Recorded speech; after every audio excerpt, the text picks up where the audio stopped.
everyone, Chris here, and welcome to my channel. In today's video, I'm going to share with you the books I read between January 4th and January 10th. First up is The Place of No Stars by Aaron Hunter, and I gave this book 4.5 stars. This is the 5th book in the 7th arc of 6 in the Warriors series. If you're new to my channel, Warriors is a series that follows forest cats that live in clans and have to try to coexist. With this being the 5th book in the arc, and then obviously being the 7th arc in the series, I can't say too much about the book itself, but I am still really enjoying this arc. I absolutely love it.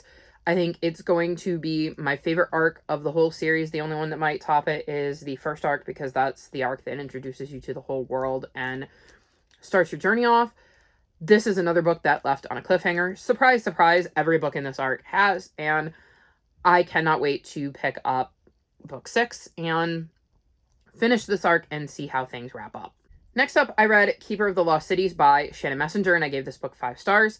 This book fulfilled the prompt even pages for Phase 10 Chooses My TBR, and is the first book in Keeper Along, which is hosted by Pris from Pris Peruses, whose channel I will link below. So this is a reread for me, so I wasn't surprised that it got 5 stars. This is the illustrated and annotated edition, so as you're reading, you get little tidbits from Shannon Messenger herself, and every once in a while, let me see if I can find one,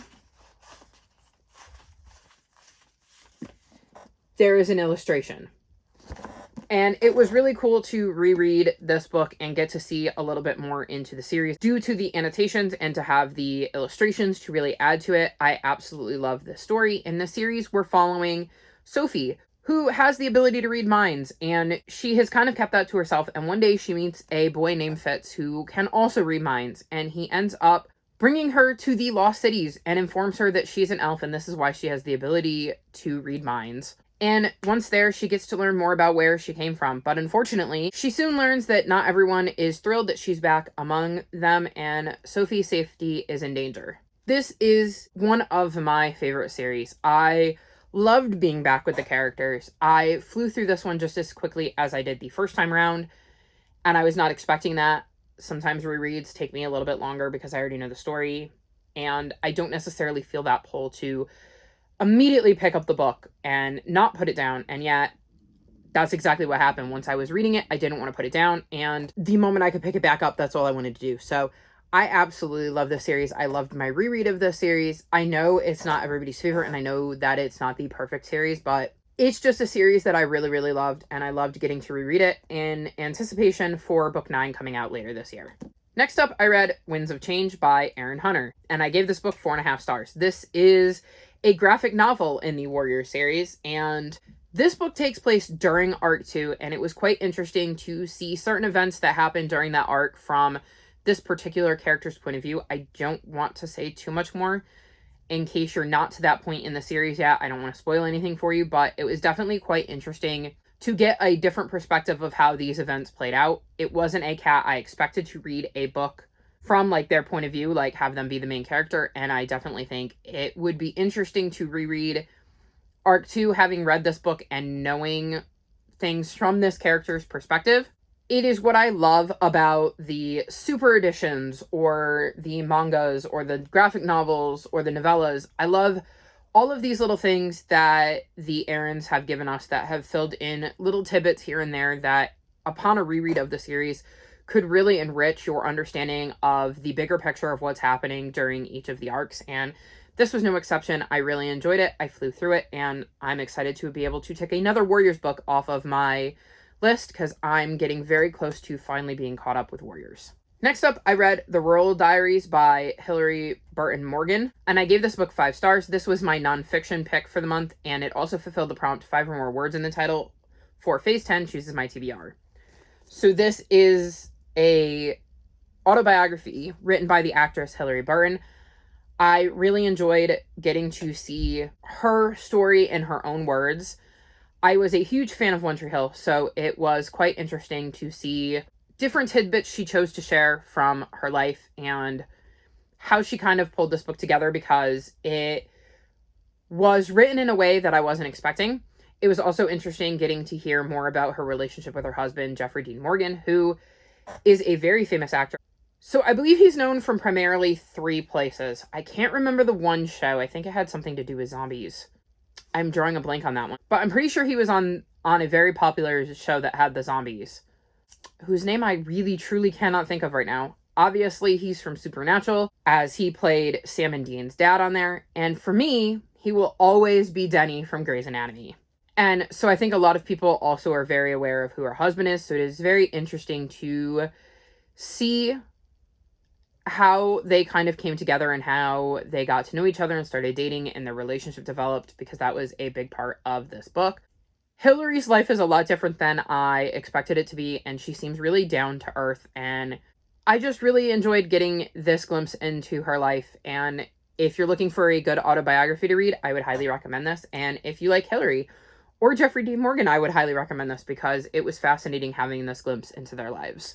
Next up, I read The Rune of Kings by Jen Lyons, and I gave this book 5 stars. In this book, we're following a boy named Kieran who grew up in the slums of Kerr, and then one day is claimed as the missing son of the royal family. This leads to an upheaval in Kieran's life, as the royal family is a lot different than the stories he grew up hearing about. This is told from 2 perspectives and sort of 2 timelines, which I know sounds confusing, but I wanted to include that because we get to hear 2 different points of view. So we have Kieran's story, where Kieran is telling a portion of his own story, and then we hear Talon's story, where Talon is telling part of Kieran's story, and they're set at 2 different points in time of his life, but it is very interesting to see how those kind of come together and why we're hearing those 2 particular aspects and why they're being told by those 2 particular characters.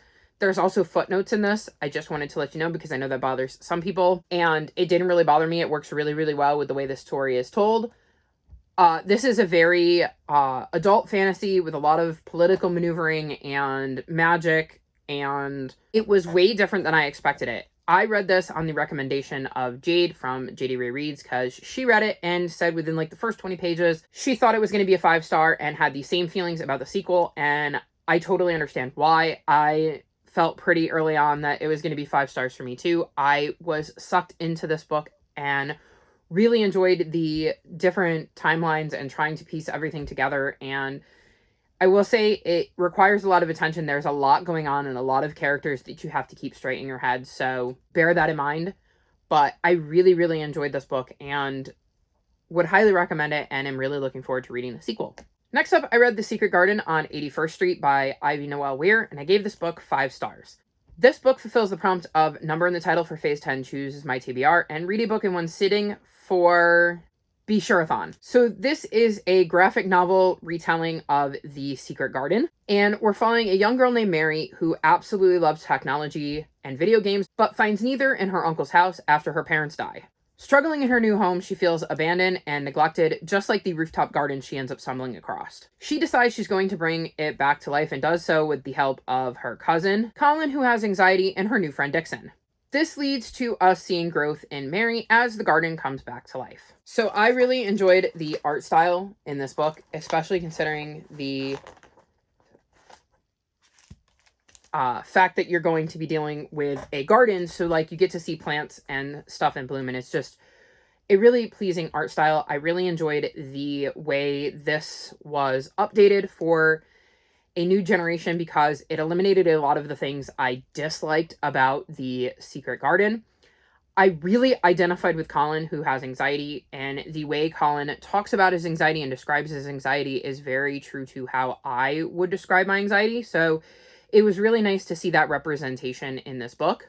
I really liked Mary in this version, and I didn't like her as much in the original version, but I really liked this version of Mary, and I grew really attached to her character, and I really enjoyed seeing her growth throughout the book. This was an amazing retelling, and I loved the graphic novel style of it, and I'm really glad that I sat down, picked it up, and read it, and it was definitely an easy read in one sitting. And lastly, I read Where the Drowned Girls Go by Shauna McGuire, and I gave this book 5 stars. This book fulfilled the prompt Portal Fantasy for Be Sure-a-thon, my Bookopoly prompt of blue on the cover for Phase 10 chooses my TBR, and was my Buzzword-a-thon choice for the month because the prompt for that was who, what, where, when, and how, and obviously where is in the title. This is book 7 in the Wayward Children series, and in this series we're following kids who find doors that lead them to other worlds. And in some books, we're getting to spend time with them in these new worlds that they found in. And in others, we're at Miss Eleanor's home for wayward children, which is a school that caters to kids who have ended up back in our world after their adventures in other worlds and are trying to adjust to not being in a world that fits them better, which is the other world they went to, hence why there was a door in the first place. In this book, we're following Cora, who we've met in a previous book, and she ends up transferring to another school that caters to these kind of kids, and we get to see a different school who caters to kids who found doors and went through them. I enjoyed getting to see Cora's point of view. I was not expecting Cora to be our main character of this book. I went into this book completely blind. I hadn't read the blurbs, so I didn't know who we were following or where in the timeline this was going to be set, because we've had books that have shown us characters that we've met in a previous book and then went back in their timeline to see like their journey through their doors and stuff like that. So it was interesting to see that we were kind of in what I would say is present day in the timeline, and we got to see Cora's journey. I liked getting to be back with characters that were familiar to us, as the last book we followed a girl named Reagan, and hers was kind of a standalone. Like, she didn't interact with any characters that we had met before. So it was nice getting to see Cora and getting to see some of the characters that we knew from previous books. I'm still really enjoying this series. And this book definitely left me with a lot of questions about where we're going and how these doors work and all sorts of things. And it has made me very excited for book 8 to see who we're following next and what world we're going to get glimpses of via that character. So these are the books I read between January 4th and January 10th. I would love to know if you've read any of these books, and if you have, what you thought of them. All of my social media, including my Discord, is linked in the description below if you'd like to come chat with me. If you've made it this far in the video, leave me flower emojis, like this video, and subscribe to my channel, and I'll talk to you next time. Bye!